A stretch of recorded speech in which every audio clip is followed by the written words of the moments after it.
Okay, so here we are again. Hello, good morning, welcome back. Thanks for joining me. So before we get started, I'd like to give a shout out to Paul, I think his name is, from the Plastic Monkey channel. And as you've probably noticed, I'm a complete novice at all this YouTube stuff. And anyway, I was watching his build of the F4D Phantom, I think it is, by Zukimura. And I asked him a technical question about YouTube, and he was kind enough to answer. So thank you for that, Plastic Monkey. And anyway, I'll put a link to his channel below. I've been watching his channel for the past 3 years or so, not on this one, but on my personal channel. Anyway, check out his channel, and he's a proper scale modeler.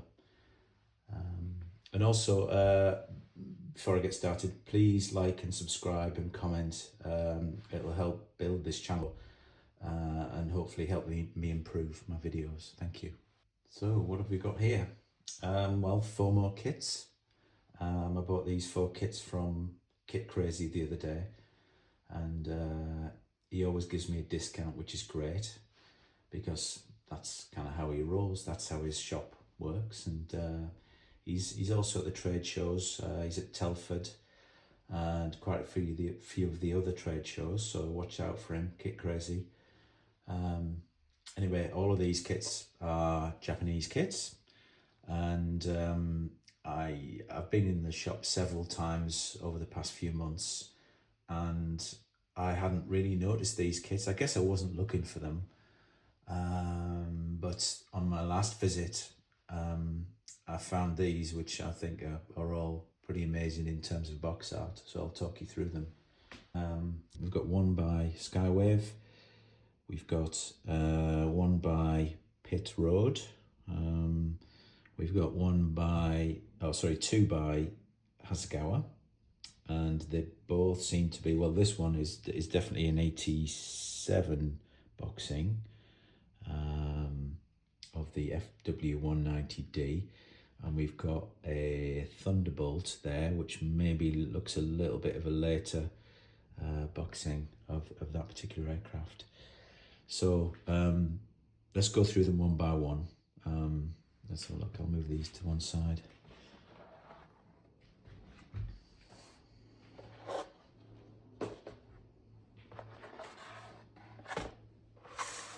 Let's look at these. Right, okay. So we'll go for these two first.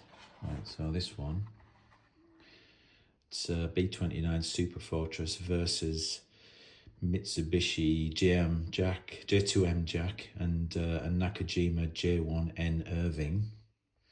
And yeah, you can see it's very nice. It's got the aircraft in profile. I mean, this is the J2M Jack, and this, I'm assuming, is the Nakajima J1N Irving. And you've got what I'm assuming is Mount Fuji in the background there. It's very nicely illustrated. Yeah, it's quite, yeah, lovely, isn't it? 700 scale by Skywave.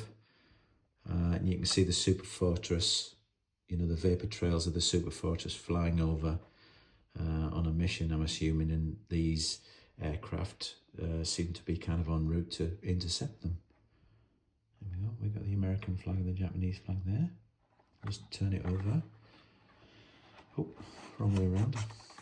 Let's try. Then we've got the, so these are the instructions.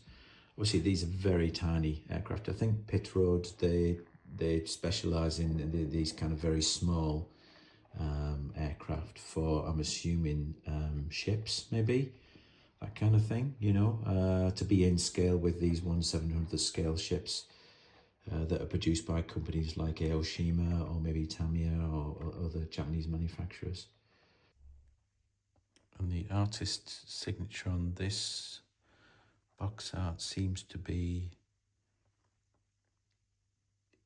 Ikematsu. I think I've read that correctly, but you can maybe read that yourselves. So we've got the B-29 Superfortress there. You've got the fuselage parts. You've even got like decals. You've got like 4 propellers. You've even got undercarriage, which is amazing. Look at that. And then we've got the Mitsubishi J2M Jack there. So that's got undercarriage, propeller. It's got the decals as well, and the painting kind of. I'm assuming these things in Japanese here are actually telling you what colours these things should be. So I'm assuming that's kind of yellow. Yeah, and these, you know, you've got your anti-glare kind of panel there in front of the cockpit. And then we've got the Nakajima J1N Irving. I'm not really very familiar with this aircraft. I mean, this one has got like, it's twin engine. You've got a couple of propellers and some undercarriage there. And it seems to be moulded in one part. In fact, both of these seem to be kind of just one part. Door really, they're not on this end. So in fact, both of these boxes, this one too, this has got like B-29s in there. This has got a Jack.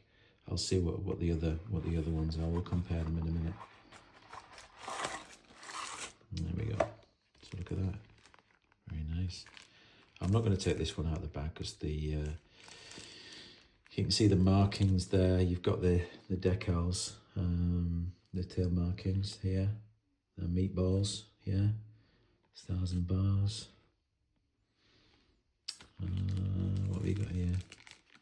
So yeah, that seems to be these are the kind of Nakajima, oh, too close, sorry. Nakajima Irvings, twin engine, and then you've got the slightly smaller, well, actually not slightly smaller, quite a lot smaller, Jacks. Yeah, one part there. And you've got the B-29s in 2 parts, so that's the lower half of the fuselage. And what we're looking at there, oh yeah, these are the upper parts by the looks of it, yeah, with the tail plane on, so yeah. You can see those there like that, very nice. Try and get rid of the reflection for you. Yeah, I'll put that to one side for a minute. Right, let's go on to this one. So this is different kind of box art, isn't it? It's kind of more painterly. Very nice, really nice. I mean, it's quite typical of box art by Pit Road, and yeah, they do go in for this kind of more, I guess it's more realistic, but it's also quite painterly, unlike the other one, which is much more of a kind of a kind of a flatter illustration, really, isn't it? Yeah. So there's more depth to this one. Obviously, it's a bunch of aircraft all kind of sort of mingling with each other. I mean, obviously, it's not a realistic dogfight. They're just trying to depict, you know, the aircraft that are in this box and what you get with it. And you seem to get quite a few from what I can remember looking at the box earlier. So I'm going to turn that around again. Here we go. So you've got your B-29 Superfortress. You've got the 58th Bomber Wing. Oh yeah, you've got all sorts here, haven't you? So yeah, you've got like, looks like you've got 4 sets of markings. You've got different tail markings. You've got colour guide. Let's have a look. Let's have a look inside. I've got some instructions in this one, so same scale. Oh wow, okay. Seems to be almost the same sprue. Yeah, they are. It is actually the same sprue. So these are both by Skywave by the looks of it, because you can just see on here you've got the embossed. Yeah, the embossed plastic there. You can see these better, can't you, through here? So you can see the kind of thing I'm talking about. I mean, the moulding is amazing, isn't it? Look at that. The plastic, really good. So yeah, it's organised in the same way as far as I can tell, isn't it? Or is it a smaller? That one's by Skywave as well, but it's a smaller. Oh no, they are the same size, and they seem to be literally the same sprue, yeah. So yeah, but you're getting more of them in this one, in this Pit Road boxing of the Skywave B-29s and assorted kind of Japanese aircraft we've got there. there seem to be, how many kinds of Japanese aircraft we got? We seem to have, well, maybe 4 kinds, so there should be, is that right? I can't tell you, we've got a lot of markings here. You've got the markings for the Japanese aircraft here, and then you've got the markings for the B-29s there. Okay, let's have a look. So you can see actually you can see that in much more detail. You've got the gun turrets, the remote control gun turrets on the top here. I didn't see that on the other one. Let's look at that. I'm spinning those around. Oh yeah, I've got all those there. They all seem to be there. Yeah, okay. So they seem to be, oh, we've got 3 sprues. So we've got 3 sprues in this one. So we've only got 2 sprues in the Skywave box. And we've got 3 sprues in this. So I'm wondering, I'm a bit confused really. I'm wondering where these other aircraft are. What does it say? Let's have a look at the instructions a minute. Right. Very nice.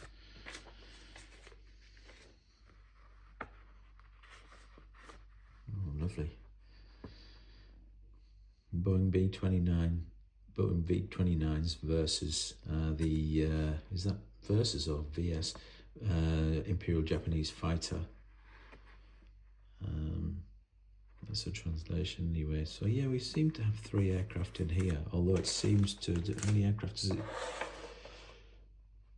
So we've got 1, 2, 3, 4, 5 aircraft in here.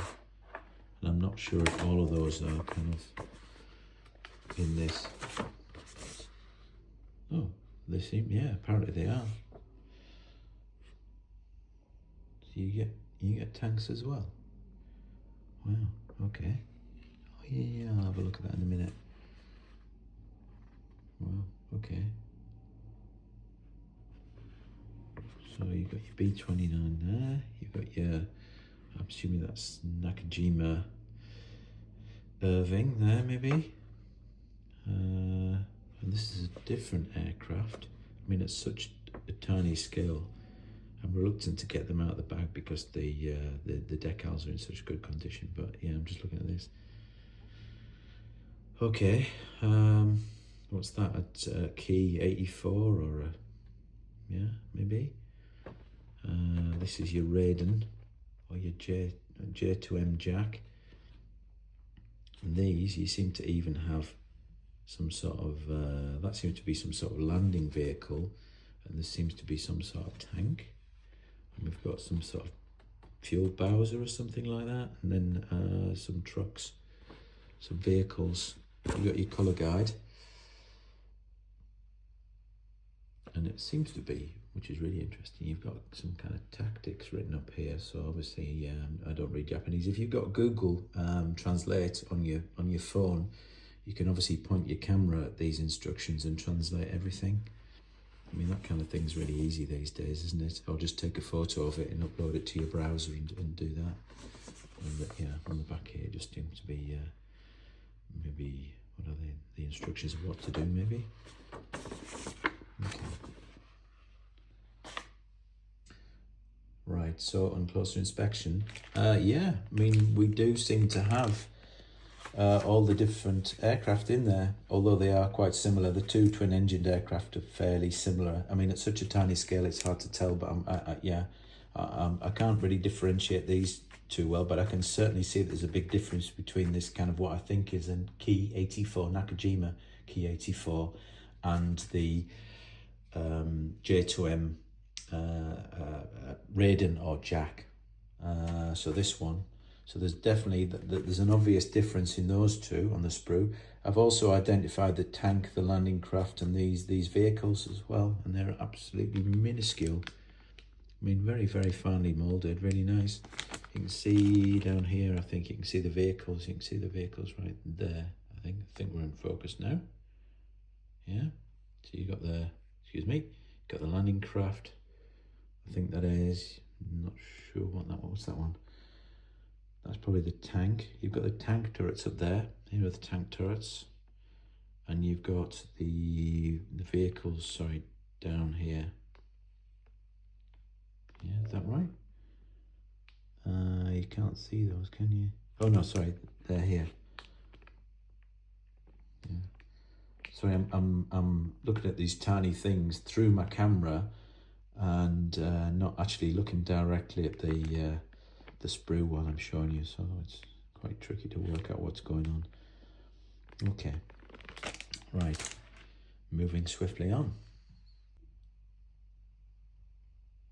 So I think you'll agree the box art in these two boxes is very nice, very different, very Japanese. Unlike the box art, or a lot of the box art that we get these days, and very different to the modern kind of boxes and the box art that you get on modern kits these days. Okay, so let's have a look around the box. So this is interesting. You've got the kind of the profiles of the different aircraft. So you've got the Boeing Superfortress B-29 and a kind of a profile of that, and I'm guessing the translation underneath, versus the Shinden Kai, the Toryu, the Gekko, and the Raiden. Yeah, very nice.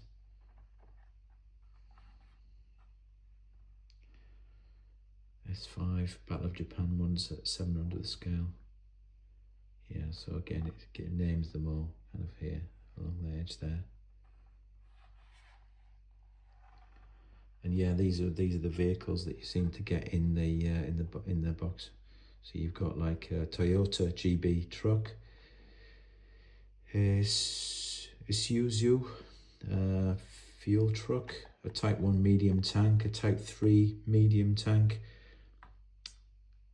a particular Type 3, what is it called? A motor launch, right? Okay, so that's some sort of amphibious landing vehicle by the looks of it. Very nice. I hope I haven't pulled that out of focus. What have we got on this side? We've seen that side already. Okay, all right. And we've seen the other box. So in my haste to show you the box art, I've forgotten to mention that there is a credit on this box, which is Y Takani. It's nice and clear there. Yeah, very nice. Beautiful box art. Okay, so next up, we got the Hasegawa. It's a 1987 boxing of the Focke Wulf FW190D, and it's described as a German Air Force fighter by Hasegawa. And obviously this is very different box art to the kind of box art that you get from Hasegawa these days. I mean, I love this box art, it's amazing.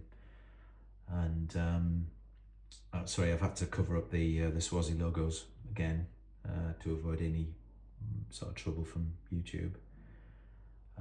But yeah, I mean, I have to say it's very different to the other box art that I've shown you so far.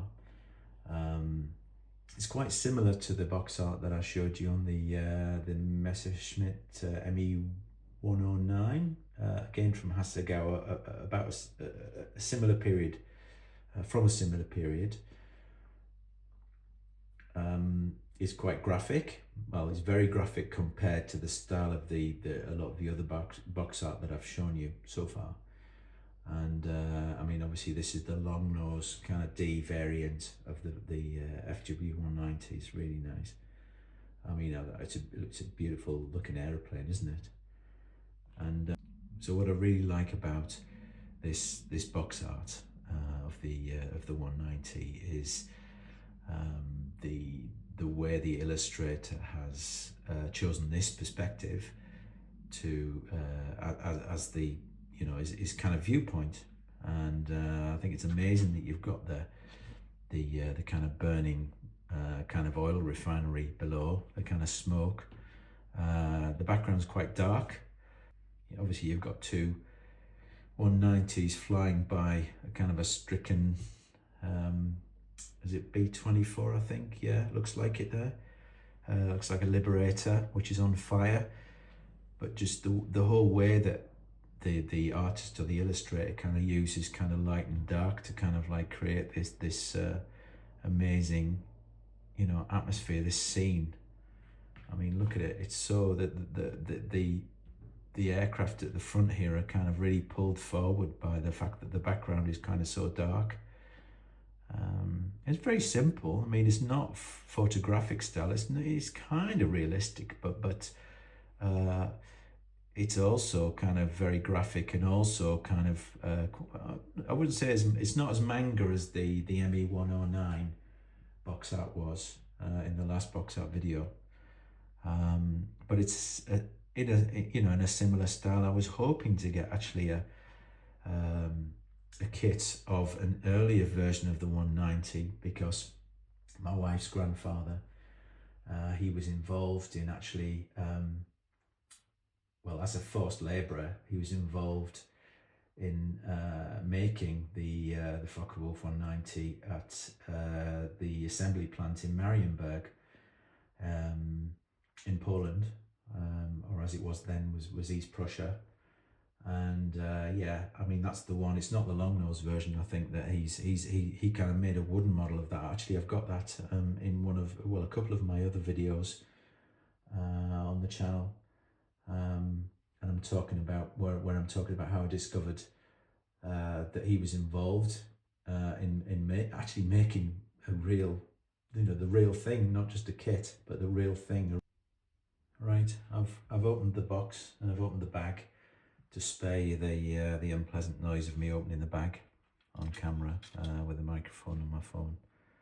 So yeah, just show you what the kit's like. I mean, it's nicely molded, it is nice. It seems a bit softer than the ME109 that I showed you in the previous box art video. I mean, it's not bad. The plastic's very nice.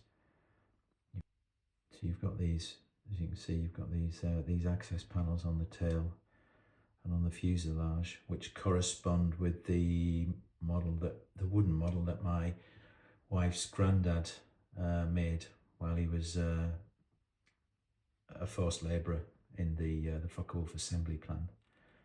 And you can see, let's have a look. Yeah, you've even got kind of like riveting and stuff. You can see the riveting along there, just the light's catching it. It's very nice, lovely. You've got another access panel on this one, on this side. There you go. Propeller, yeah. The spinner's quite long, isn't it?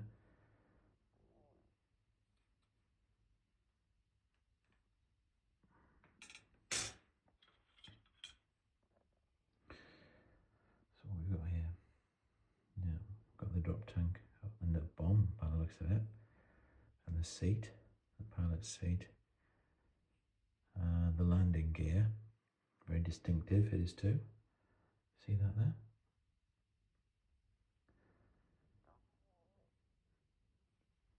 A few bits have fallen off, so we've got the clear parts. Right, sorry about that. My camera conked out, run out of battery.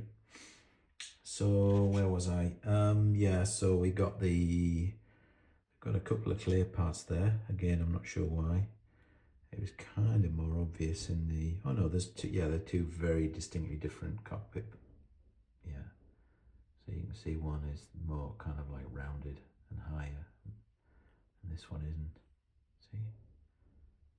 Yeah, this one's kind of fallen off the sprue. But yeah, so this seems to be the one that's depicted in the illustration in the box art. It's kind of the rounder one and not the kind of flatter one. A bit scratched actually. This is before they started bagging the clear parts separately. Right, what else have we got? Yeah, very nice. Look at that. Wow, all sorts. Loads of detail in there. Lots of panel lines. Very nice. Really nice detail there. Very nice.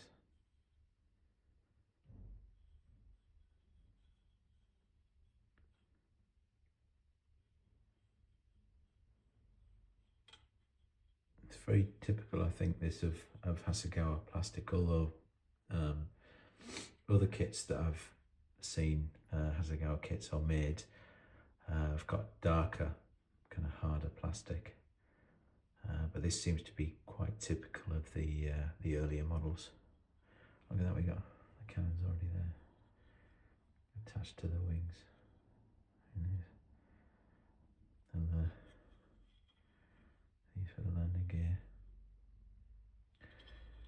Again, the pilot, you can see the pilot, he's quite soft. And he's alright, he's not bad. He's really not bad at all. Don't know if you can make that out, is he?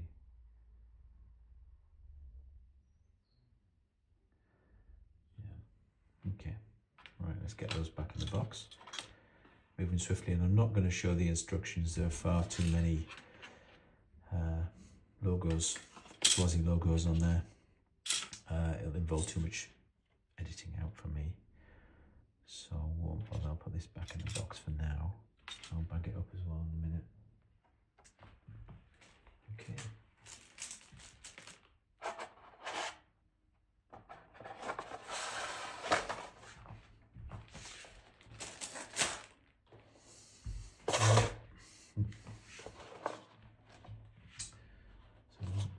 Next up, wow, look at this. So again, the box art on this one's different again, isn't it? It's not there's no real kind of consistent style to these Hasegawa kits, at least to the illustrations on the front of the boxes.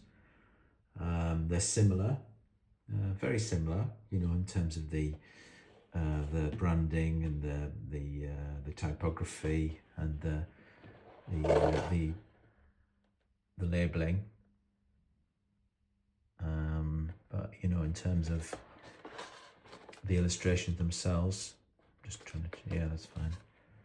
So yeah, you can see you've got a Razorback P47D Razorback, you've got a 10A Bronco, Cessna A37B, a Seagull, Fuji T1A. I think I saw this one in Kit Crazy.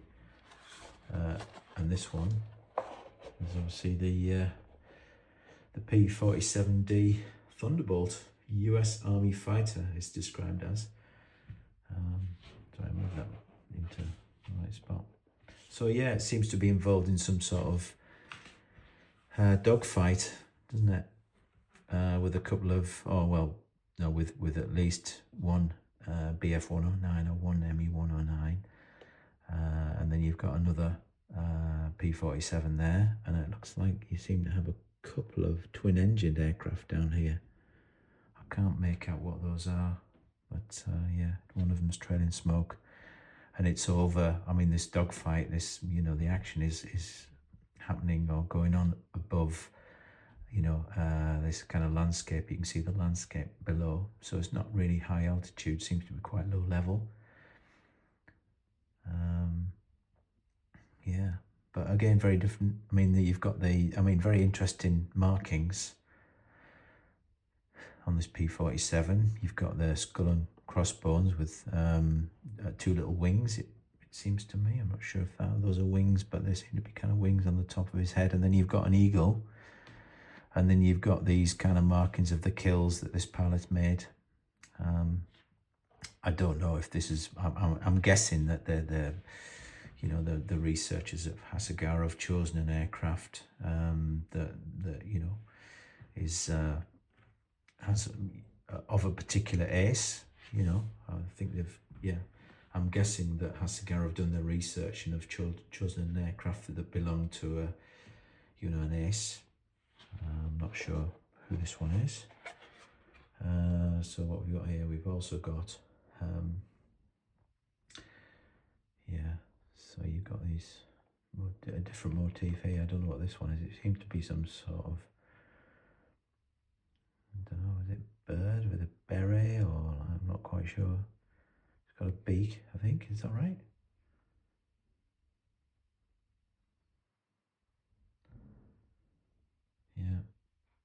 So again, very nice. And this one, I'm not sure what that is. You've got some sort of what, ace of spades on the front there. I'll have a look at the instructions in a minute. So your 172 scale, and I'm not sure what B8 means. And from BTs. Remember BTs? There we go. I remember BTs. So the artist's signature on this one seems to be H. Rikusia, from what I can make out there.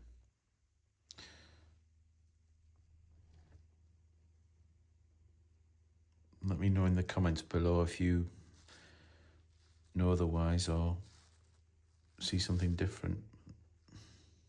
So yes, certainly a completely different style of box art to the 190 that we've just seen, which is much more graphic. This is kind of more realistic. I mean, it's not exactly photorealistic, but it's more realistic, isn't it? Still quite sort of painterly. It's still like a painting. It's still kind of obvious that it's a painting. But yeah, very nice.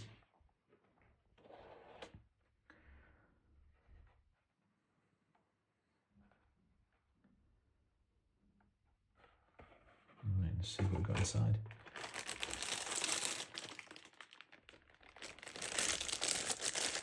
I'll get those in a minute. What have we got here? Okay.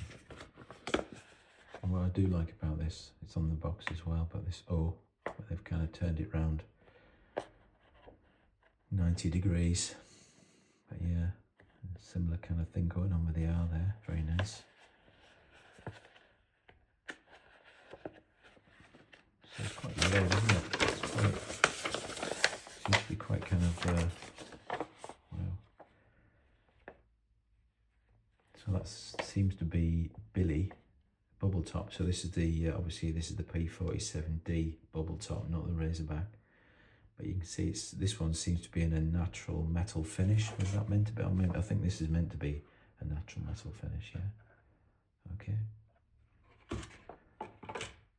But it's quite hard for the illustrator to sort of depict that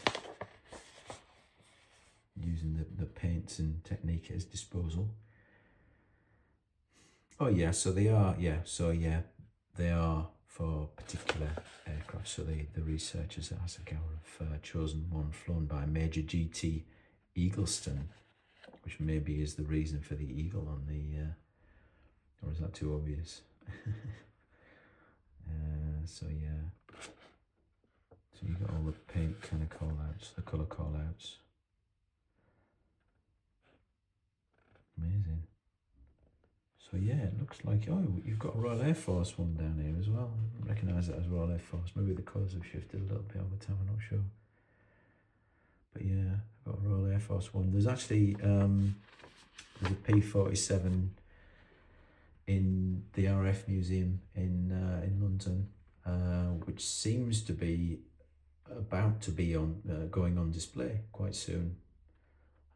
It may even be this one. I mean, for all I know. You know, I mean, what are the chances of that? I'm not sure, but yeah, it's in bits at the moment, and it's in hangar 5, I think it is. Yeah, it's in hangar 5, and it's behind the Dinar and the Key 100. So yeah, yeah, the wings and the fuselage and there are other kind of bits of the airframe kind of lying about as if they're about to assemble it and put it on display, because they do move these aircraft around quite a bit. I mean, I think that the Japanese aircraft that are in the RF Museum in Hendon at the moment will probably maybe move back to Cosford. I'm not quite sure, but they're obviously moving stuff around, and they're moving other aircraft in. I noticed it towards the end of last year, so maybe when I go back in a few months' time, I'll discover that there's they're actually exhibiting this this P47. We'll have to wait and see. Yeah. looks like both of these are in the kind of the sort of natural metal kind of finish. Very nice. Lovely. So the nice thing about these Hasegawa instructions is they've got all the part numbers and names. So it tells you what each kind of part is, which is very helpful. There we go. So it's quite detailed, isn't it? Compared to the 190, there seem to be quite a few more parts in there. I wonder if that's true. Yeah. 16. What's that? Oh, the instrument panel here. Okay. So yeah, I mean, really sort of simple kit to put together. I mean, once you start sort of painting and weathering it, then it gets a bit more involved, but yeah, very nice. Right, let's have a look inside that bag there. Hold on a minute. Okay, right, so I've spared you the noise of me opening the bags on camera. They've been rather noisy. So the decals, yeah, a bit yellow, aren't they? The white have gone a bit yellow. But again, very nice decals, lovely actually, really nice. Got some really interesting markings there. Look at that, excellent.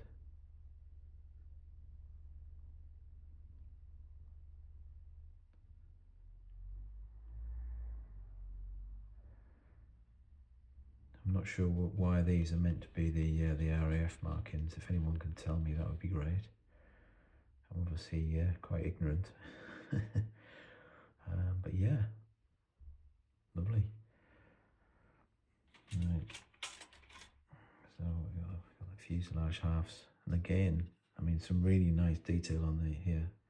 Look at that, very nice, lovely. Your panel lines, some details there. It seems to be some sort of detail in the wheel wells. Got the aerial. I've noticed that they do that. They do that on the ME109 kit as well. You don't actually attach that. It's actually a part of this fuselage half there, isn't it? So you don't have to put that in yourself. It's kind of already there, but you've just got to be careful not to knock it off while you're building the kit. Right, what we got here? Right, there's the bubble top. Looks like it's almost about to fall off. I'm trying to avoid it falling off. Sorry, there you go. I mean, it's alright, isn't it? It's quite distorted, but you know. Yeah, lovely, very nice.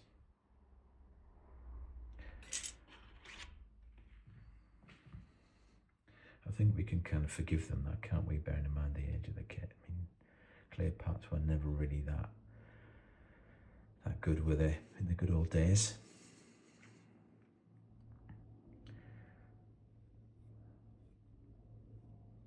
Okay, the engine car in there.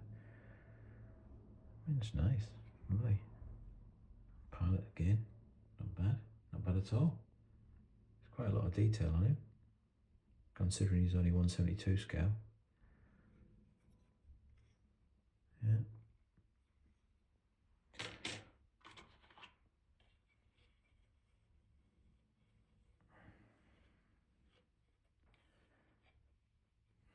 The wings. Okay, so again, that's interesting, the way they've broken these parts down. So yeah, the underside here is part of the top wing. So that's nice as well, lovely.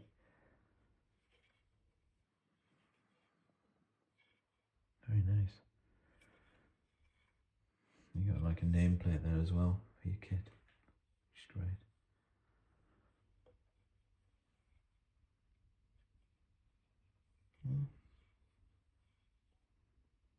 Very good. Quite tempted to build that. Right, let's get this back in the box.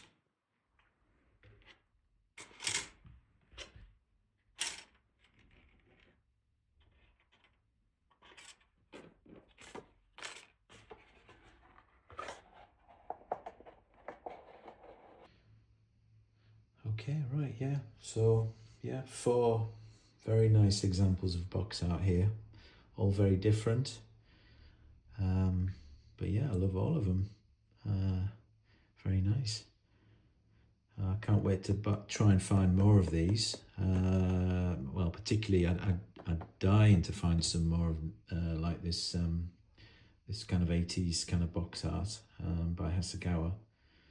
I really like that, particularly the very graphic style that's employed in this one. And then obviously these are amazing as well, but again, very different. I mean, it's like an oil painting, this one, isn't it? And this one's not quite as realistic, but again, it's more like a print than a painting, I think, that one. And again, this one's different again, isn't it? It's so different. All 4 boxes have got different kinds of different styles of box art on them. Okay, so before I go, I realised I'd forgotten to say something. I'll move these to one side and I'll bring a couple of books in. Right, these 2 books, amazing. Both are very good books. I mean, they're about the air war in the Pacific. This one, called Samurai, is basically the memoir of Saburo Sakai, who is Japan's World War II flying ace. I think he may be the most successful World War II flying ace, actually. He survived the war, and it says here that it was published in 1957. I mean, it's amazing. He talks about his training. He talks about sort of dogfights in the Pacific, over the sea, missions that he flew, the opposition that he came up against, P-40s and Wildcats and Hellcats later in the war. And it's really interesting to see how the war kind of developed from the Japanese point of view, where they had kind of almost air supremacy, if you like, in the very earlier stages of the war until they started meeting opposition and volumes of aircraft and fighter aircraft that they couldn't really cope with. The odds were pretty overwhelming, in 1944, 45. So yeah, it's really, really recommend this. Even if you don't read books, these kind of memoirs of aviators are fantastic. They really give you an idea, about, what the pilots' lives were like, what their thoughts would have been. I mean, he survived some amazing kind of dogfights and scrapes with the Americans mostly, obviously. But yeah, I think he was wounded pretty severely at some point, which I guess is one of the reasons that he kind of survived the war, whereas many of his companions didn't, but yeah, and it's really one of the best aviation memoirs that I've read. I've read quite a few. I've read loads about the Vietnam War, usually about the search and rescue, or the close air support missions that were flown against the Viet Cong and the North Vietnamese army, and in support of their special forces on the ground. And those are absolutely fantastic books as well. All of them are amazing. Unbelievable, really, some of the things they kind of got up to and all the scrapes they got into and the people they saved. But this is a very, very good. Highly recommend it. I'm not sure who. It's almost like it's self-published. I don't think it is. I'm not sure who it's published by. It may well be self-published, actually, but it's very good. Yeah, it's got the production values. But it's great. It's really good. Recommend that one. And then this one, Lucky 666, is about B-17 mission, or a B-17 aircraft, and you know, its crew, and flown against the Japanese in 1942 in the Pacific Theatre. And yeah, it's very good. I mean, this is more about the earlier part of the war. The other book that I've just showed you, the samurai book, he describes the period kind of running up to kind of World War II, and him becoming a fighter pilot, and then going through training, and then, you know, being given a squadron to fly with, and then the action that kind of followed. Whereas this is more about, you kind of dropped into the war in the Pacific, and I think it's Port Moresby, but yeah, sort of north of Australia. But it's really good. Really recommend this. Really well researched. Really enjoyed it. A great book. So if you want to know more about this one's published by Simon and Schuster. If you really want to know more about, you know, the air war in the Pacific, I would say that these are two great books to start with. Okay, so there we go. Anyway, maybe we'll talk about these aviators' memoirs and books at a later date, because I think they're all worth a mention. And yeah, it really has kind of increased my enjoyment of modelling, I think. I mean, who'd have thought that reading books would improve your enjoyment of modelling, or increase your enjoyment of modelling? It's yeah, it really does inspire me to kind of like buy more models, or make more models, or you know, increases my interest in a certain subject, or a certain period of time that I haven't really considered before. So yeah, I mean, I really do recommend reading you know, so many of these pilots' memoirs and books that are out there. We'll talk about them in another video. Maybe I'll bring some more books out. Anyway, yeah, that's it. That's enough of me waffling on. Yeah, so I'll do some more videos about box art, and we'll see how it goes. But in the meantime, I'd just like to say thank you, and please like and subscribe. That would really help the channel. I'm hoping, in fact, to go to Japan at the end of the year, maybe, if I get enough subscribers, and show you around my favourite kind of model shops over there. I mean, obviously they probably don't allow filming in a lot of these shops, but I'm planning to make a video, to release a video of the Japanese model shops that I've visited, and you know, I think are really worth visiting if you're ever out there. There are obviously thousands of model shops in Japan, and it's worth, you know, I think you'll find it really interesting to see how big the kind of modelling hobby is out there. Okay, thank you. Cheers.